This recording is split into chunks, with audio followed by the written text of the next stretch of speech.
In this video we are going to build an entire fucking website in 10 minutes. Okay, so we are going to create an HTTP server, then we'll host that HTTP server to some hosting platform, and finally we'll connect a subdomain to our website.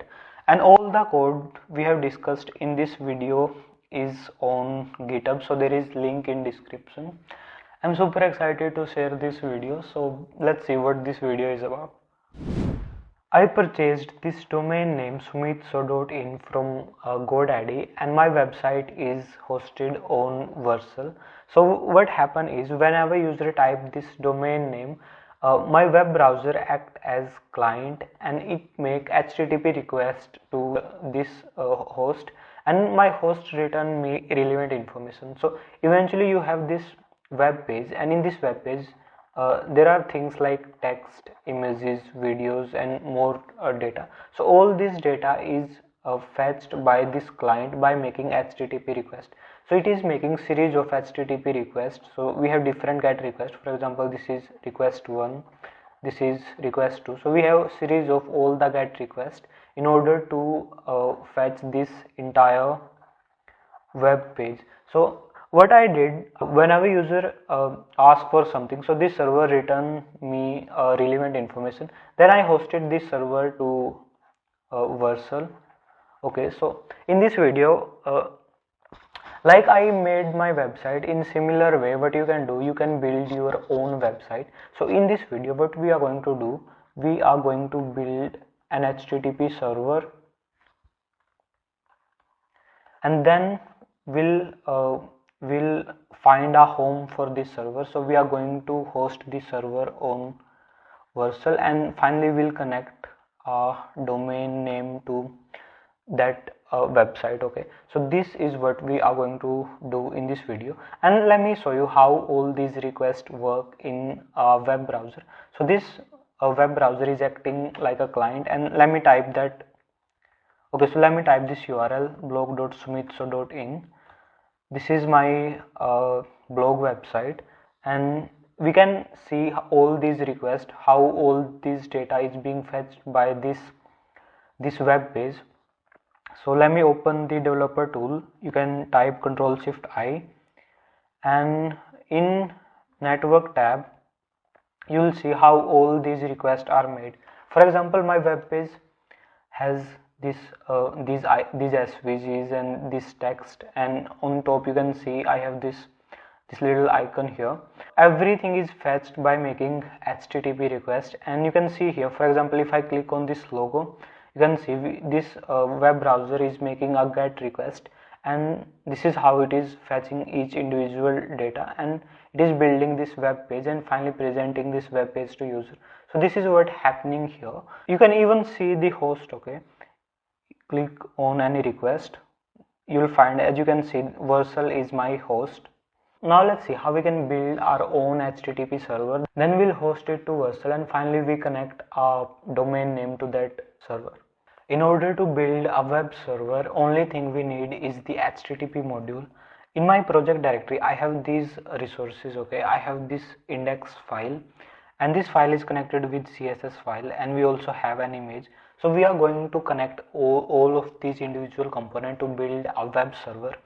Now let's create a file, server.js, and only module we need in order to build a server is HTTP module. So let's import HTTP module. This HTTP module has this method create server, which is going to help us to build a server. And another module we need is to configure these files. Okay, in order to read these files we need create read stream from fs module. These are the two modules which we need. Now let's create instance of the server using create server method, and this server is going to listen to. Now let's build a function that is going to send a particular file based on the request user makes. So this is a function called send file, and the parameter of this function is response status, the type of file, and the file path. As we discussed in previous video, the first thing we likely to do with response is to write the header to that response to give some sort of information to user. Okay, so let's use this method write head, and the first parameter is the status to indicate whether a request is successful or it is failed, and another parameter is this object. Here we need to pass the type of response which user is receiving. For example, a user can receive an HTML page or a CSS page or a image. Okay, so we need to specify that content here. The key for this is content type, and last thing we need is to configure these components, okay, these resources. Okay, in order to configure these resources we can use create read stream method. It requires a path of that file, and finally we are going to bind all that configured part to response. So for that we can use pipe method.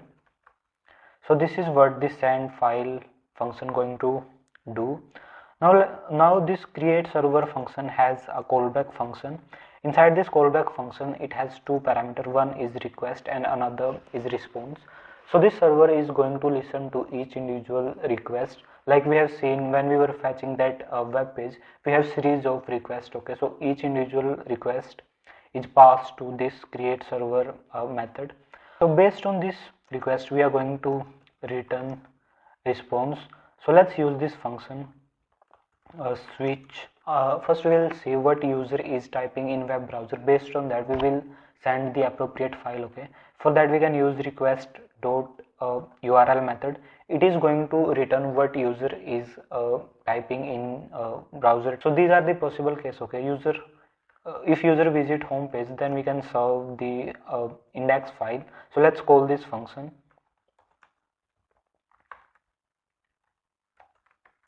Here we are going to pass response status 200 for successful request, and the resource type which is text HTML, and last thing we need is the file for that HTML page. Okay, so let me repeat this process for each individual component.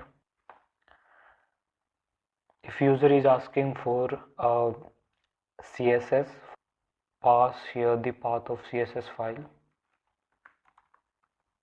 User might ask for image, so the path for image is required,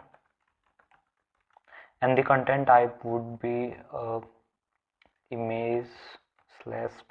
If user is typing something which do not match with any of these resources, in that case we can serve this HTML page. The resource you are looking for is not found. So this is default case.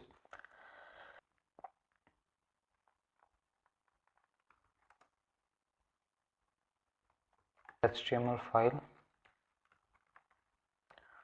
Okay, so we all set with our server. We have imported this method create server and this method create read stream to read each individual component, and finally it is listening to this 3000 port, and we can also display a message like server is running on localhost 3000. Now let's run this file using Node.js. Type node server. As you can see, our server is running on localhost 3000. Let's see how our website is looking. So this is our web page, and user can request few things. User can request for the CSS. So this is CSS, and user can request for profile image.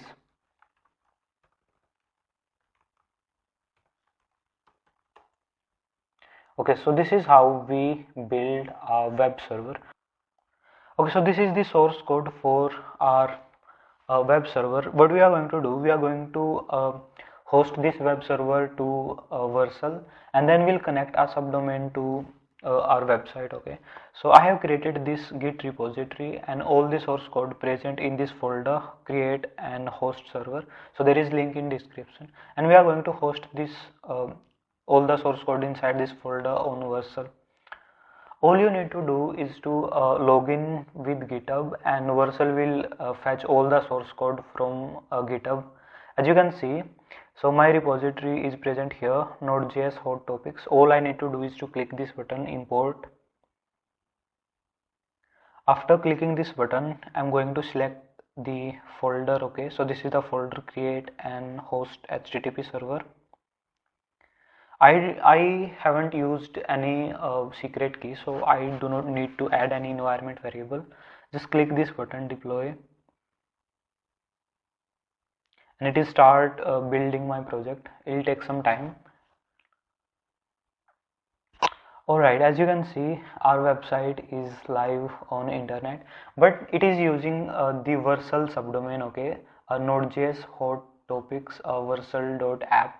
What we are going to do, we are going to create a subdomain like I created for my blog page. For my blog page, I created this subdomain blog.sumitso.in, and here is all the blogs I uploaded.